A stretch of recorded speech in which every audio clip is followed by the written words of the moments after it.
Theodore Roosevelt got the teddy bear. Cute, cuddly, immortal. His successor, William Howard Taft, the toy industry figured he needed a mascot too. Something kids would hug, love, and beg their parents for. Their genius idea? Possum! Hello, I'm Candy. I collect bones, bullets, and bad decisions from history, and welcome to my cabinet of curiosities.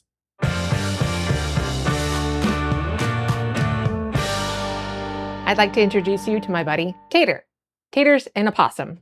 The first ever description we have in English of tater is by Captain John Smith of the Jamestown colony in 1608. An opossum hath a head like a swine, and a tail like a rat, and is of the bigness of a cat. Under the belly she hath a baggage, wherein she lodgeth, carrieth, and sucketh her young. Not the most pleasing description, but I actually really like possums. Yes, I know, they're opossums in the US, but if you ask Tater if he cares about the distinction, I'm sure he wouldn't mind. Right, Tater? He said he doesn't care. Anyway, I think they're pretty cool.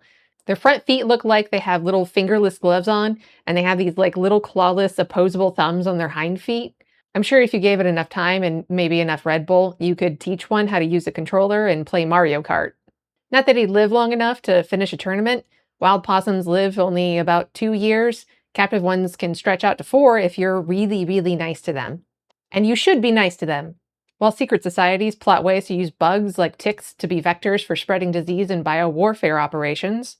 Don't believe me? Look up Plum Island. Hell, just watch one of the videos of Dr. Matthew Lau talking about spreading an illness that ticks carry that makes people allergic to meat. So possibly we can use human engineering to make it the case that we're intolerant to certain kinds of meat, to certain kinds of bovine proteins. And there's actually analogs of this in life. There's this thing called the Lone Star tick, where if it bites you, you'll become allergic to meat. I can sort of describe the mechanism. So that's something that we can do through human engineering. We can kind of possibly address really big world problems through human engineering. Meanwhile, possums are the ones out there doing God's work. They groom like cats with OCD and munch ticks that climb aboard. Probably, unfortunately, not to the extent that people think, though. People base this idea off of a 2009 study claiming possums hoover up about 5,000 ticks a week. Spoiler, it was based on caging them and dumping larval ticks on them like cursed salt, waiting a few days, and then assuming any missing ones got eaten. When only a few ticks dropped off after a few days, they assumed that the possum ate them all, did some math jujitsu, and came out with the staggering 5,000 plus ticks that they thought possums must eat in the wild. But newer studies showed that there were 0 ticks in actual wild possum stomachs. But hey, even if it's just 1 tick, that's 1 less blood-sucking, disease-spreading, itchy-causing parasite from hell. Burn them all! Here's a bonus. Possums are basically snake-proof. Their blood has a protein that neutralizes venom from copperheads, rattlers, cottonmouths, you name it. Most critters their size, 1 bite and lights out. Tater here could take 4 to 60 times the lethal dose. Snakes have officially met their match, a trash panda with super blood. The result? More dead snakes. Yeah, Tater beats them up and then eats them for breakfast. Take your best shot.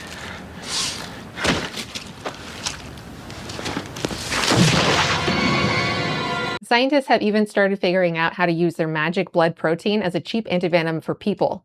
Possums are over here saving lives, while those same ungrateful people look at them like they just crawled out of a nightmare. Plus, look at that face! Good morning. Oh, hi. Boop. Okay, alright, fine. I get why people are freaked out by them.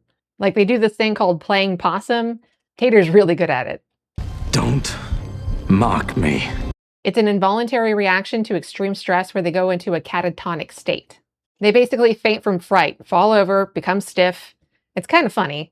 But the way they look and smell, they have these mouths that don't really look like they'd fit 50 teeth, but they do, and they bear all of them in this grimace, and then they secrete a fluid from their anal glands that make it smell like they've been dead for days. They can stay that way for a few minutes or 4 hours. Not pleasant. I would hate to have a pet possum and then constantly worry about freaking them out. Imagine having guests over and explaining to them why you have the rotting carcass of a rodent of unusual size in the middle of your living room floor that smells like he's been there for days. Probably an unrealistic scenario. I don't have guests. And I know it's not a rodent, it's a marsupial, but come on. It's got that long, hairless, scaly tail, that ratty-looking face, and because people think of them as being big, ratty creatures, they associate them with diseases, which they're not wrong. While possums don't usually carry rabies because of their body temperature being too low for the virus to survive and replicate, they can carry other diseases. There's hemorrhagic jaundice, yellow fever, toxoplasmosis, tuberculosis, salmonella, even herpes. But if you get herpes from a possum, I'm going to judge you more than the possum. They'll chew wires, nest in attics, ruin insulation. It's basically a squatter that hisses at you, goes into passive resistance mode, and then squirts corpse juice on your favorite sweater. So how did these creatures make it all the way to the White House? Well, toy makers in the early 1900s saw this friggin' guy and thought, cuddly. Kids will love him. It all begins with toy makers and making money. Toy makers at the beginning of the 20th century were making a killing on the Theodore Roosevelt-inspired teddy bear. It was based on a real-life encounter between a black bear and Roosevelt. It was a totally Teddy moment, showcasing both his bravado outdoorsman-like persona as well as his tendency toward fairness and sportsmanship. In 1902, Roosevelt was on a hunting trip in Mississippi looking for black bears. His guides tracked one down while Teddy was taking a break, and they decided to exhaust it, injure it, and then strap it to a tree. It was basically shooting fish in a barrel, but shooting tired bears tied to a tree. Doesn't have the same ring to it. When they brought the president over and he saw this poor, roughed-up bear chained up, he refused to shoot it, calling it unsportsmanlike, which it totally was. A political cartoonist drew the scene, and the story went viral, and a shopkeeper in Brooklyn created the teddy bear in his honor, which is kind of funny because Theodore actually hated being called Teddy, but the bear likes it just fine. Right, Teddy? He says he's fine with it. Once Roosevelt left office in 1909, toy makers were a little worried about their stuffed animal sales. Would people still want to buy teddy bears if Teddy wasn't president anymore? What else could they make that could capitalize on trends at the time? People loved the bear based on Roosevelt, so maybe there was something else they could make based on the incoming president. In wobbles William Howard Taft. The trick was figuring out what best exemplified Taft. Sportsman? No. Explorer? Nah. Let's see. What is there about Taft that perfectly encapsulates who he was and what he was all about? Eating. It's eating.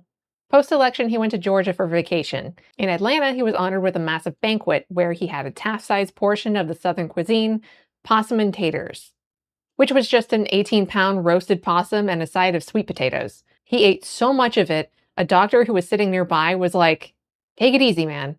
Do you look like you are malnourished? Apparently, he liked the meal so much that he continually requested it to the point where the New York Times wrote that they earnestly begged Mr. Taft to stop with the possum. Once the public found out just how much Taft liked the possum, fancy restaurants started making them for guests, and the price soared from $1 to $10 a possum, making the cheap backwoods Southern cuisine into an expensive hoity-toity delicacy. At the Atlanta banquet, after everyone was finished feasting, Taft was presented with what the toy makers thought was the best replacement for the teddy bear, a stuffed toy possum called Billy Possum. Bless their hearts, they really thought that this was going to be the next best thing to hit the store shelves. Their slogan was even, "Goodbye teddy bear, hello Billy Possum." Companies pumped out thousands of the stuffed animals, postcards, songs, the whole merch machine chugging along to make Billy Possum the new fad. It was right in time for Christmas, too. How could that possibly fail? Well, the kids saw it. Look, you can't force something to go viral just through the sheer will and mountains of propaganda. Stop trying to make fetch happen. It's not going to happen. The toy bombed in Christmas in 1909. It didn't even last a year before they stopped trying to make Billy Possum happen. There's no charming lore behind the thing. With Teddy, he already built himself a reputation, people naturally gravitated towards him, and there was this whole story about how he spared a bear from its fate. And when they made the stuffed bear, they didn't try to make it true to life. They cutesied it up a bit, made it endearing and cuddly. With Billy, there's no story. It's just the new guy in office likes to shovel it into his gob. If your mascot's claim to fame is the president ate it with a side of taters, maybe rethink the plushie. Hell, Taft didn't even like the look of him. People started sending him live possums through the mail as gifts. Imagine opening a crate from a well-meaning supporter and locking eyes with a hissing, snarling, angry giant rat. I actually can't tell if the senders liked him or hated him. So Billy Possum never became the next teddy bear. Kids didn't want the plush toy based on something the president liked to eat. Shocking, I know. The teddy bear went on to become one of the most beloved toys in history. Billy Possum got one Christmas, a marketing disaster, and a spot here on my cabinet of curiosities. Which is cool with. Right, Tater? He said yes. That's it from the cabinet. If you enjoyed this video and would like to see more of my content, please press the like and subscribe buttons. And as always, stay weird and tell your dog I said hi.